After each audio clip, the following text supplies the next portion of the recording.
মাটিতে লুটিয়ে পড়ে রয়েছে সিপিএম এর পতাকা। আছাড় মেরে ভেঙে দেওয়া হয়েছে একের পর এক চেয়ার, উল্টে দেওয়া হয়েছে বেঞ্চ।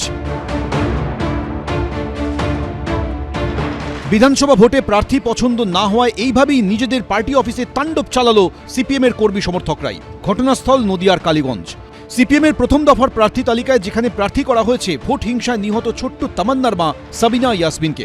কালীগঞ্জ, সাবিনা ইয়াসমিন ফিমেল, ইনি একজন শহীদ কন্যার মাতা।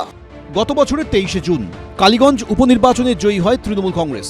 ফল প্রকাশের দিন বিজয় মিছিল থেকে ছোড়া বোমায় ছিন্নভিন্ন হয়ে যায় ছোট্ট তামান্না। সেই তামান্নার মাকে প্রার্থী করায় অখুশি জেলা সিপিএমেরই একাংশ। আমাদের এরিয়া কমিটির তরফ থেকে যার নাম প্রস্তাব করা হয় সে অলরেডি ভোটের প্রচারে মোটামুটি নেমে পড়েছিল, কিন্তু হঠাৎ তার নামটা পরিবর্তন করে তামান্নার মাকে প্রার্থী করা হয়। আমাদের এরিয়া কমিটির সদস্য আর লোকাল নেতৃত্ব তারা এই প্রার্থীকে মন থেকে মেনে নিতে পারছে না। কর্মী কিছু তারা এসে এখানটায় একটু ভাঙচুর করেছে। পার্টির স্বার্থে উচিত প্রার্থী পরিবর্তন করা। মঙ্গলবার সকালে কালীগঞ্জ কেন্দ্রের পলাশীতে সিপিএমের পার্টি অফিসে এইভাবে ভাঙচুর চালায় দলীয় কর্মীরাই। পার্টি অফিসের দরজাতেও তালা ঝুলিয়ে দেয় কর্মী সমর্থকরা। এ নিয়ে সিপিএমকে আক্রমণ শোনাতে ছাড়েনি তৃণমূল। যদি দলীয় রাজনীতির স্বার্থে কোনো আবেগের ইস্যু, দুঃখজনক ঘটনাকে ব্যবহার করার চেষ্টা করেন, তো তাহলে সেখানে স্থানীয় মানুষের কি প্রতিক্রিয়া হবে সেটা তাদের ব্যাপারে। ব্যাপারে আমরা কি বলবো বলুন? সদ্য প্রার্থী হয়েই তার বিরুদ্ধে অসন্তোষ। নিজের মতামত জানিয়েছেন সিপিএম প্রার্থী সাবিনা ইয়াসমিন। ওরা ভাবছে যে তামান্নার মাকে প্রার্থী দিয়ে ভুল করেছে, কেননা তামান্নার মা পার্টি করেও নি, রাজনীতি বুঝেও না, তো উনি কি করে ভোট করবেন, কি করে ভোট চাইবেন, এই ভেবে হয়তো ওনারা ভাঙচুর চালাচ্ছেন। ওনারা এই পরিবর্তন চাইছেন। তো ওনাদেরকে নিয়ে যদি আমাকে চলতে পার্টি নির্দেশ দেয় তাহলে সেটাই করতে হবে। যদি আমাদের নিজেদের কারুর কোনো বোঝাবুঝির গন্ডগোল হয়, ব্যতিক্রমী ঘটনা, প্রতিপক্ষ রাজনৈতিক নেতারা ইনভলভ আছে কিনা এই কোয়েশ্চেনটা তো আছেই, এবং সেটাও কাল পরশুর মধ্যে পরিষ্কার হয়ে যাবে পিছনে কে, ইন্ধন কার, কেন, কি উদ্দেশ্যে। কিন্তু প্রার্থী সাধারণভাবে ওখানকার মানুষ পছন্দ করেছেন বলেই আমরা খবর পাচ্ছি। 29শে এপ্রিল দ্বিতীয় দফায় নদিয়ার কালীগঞ্জে ভোট। সিপিএম এর অসন্তোষ, এই কেন্দ্রে অন্য দলগুলোকে বাড়তি সুবিধা করে দেবে না তো? প্রদ্যোৎ সরকার, এবিপি আনন্দ। সোমবার প্রথম দফায় প্রার্থী তালিকা ঘোষণা করেছে বিজেপি। তালিকা অনুযায়ী 41 জন বর্তমান বিধায়ককে ফের ময়দানে নামিয়েছে তারা।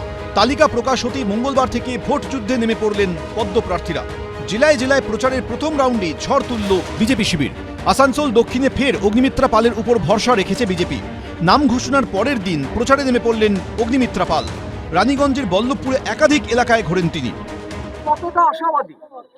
সম্পূর্ণভাবে 5 বছর ধরে প্রচুর কাজ করেছি, নিজের ইনিশিয়েটিভে প্রচুর কাজ করেছি, যা অন্যায় হয়েছে প্রতিবাদ করেছি। আমার ভরসা আসানসোল দক্ষিণের মানুষ, বাংলার মানুষ বিজেপিকেই ভোট দেবে। প্রচারের পথে স্থানীয় তৃণমূল পঞ্চায়েত উপপ্রধানের সঙ্গে দেখা হয় অগ্নিমিত্রার। রাজনীতির জায়গায় রাজনীতি হবে, অধর্মের রাজনীতি হচ্ছে। ধর্মের আপনার রাজনীতি আলাদা, আমার রাজনীতি আলাদা।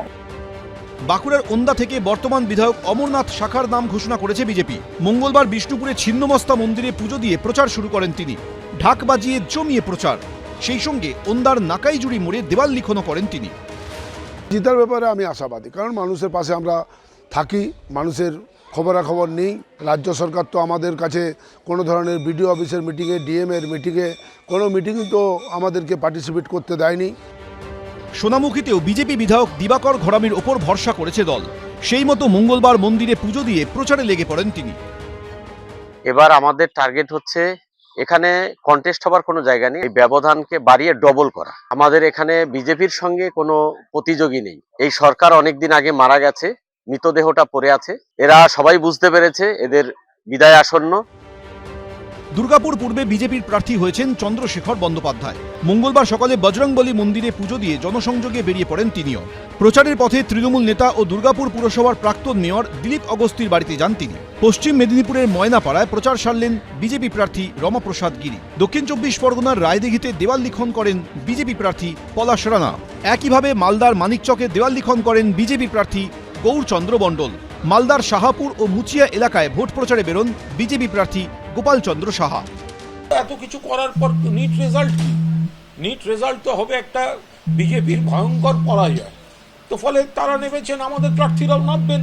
আর আমরা তো শুধু বিজেপিকে আপনি এখন দেখছেন, আর বিজেপির যে আপনি যত দেখছেন এই দেয়াল অমুক, এ তো অর্ধেক পয়সা দেওয়া এজেন্সিকে দিয়ে কাজ করাচ্ছে। ওদের লোক কোথায়? অন্য রাজ্য থেকে আনা বহিরাগত, আর বাকি পয়সা দিয়ে এজেন্সিকে দিয়ে পতাকা লাগায়, হোর্ডিং লাগায়। তো ওদের আবার গ্রাসরুটে কোনো লোক আছে নাকি?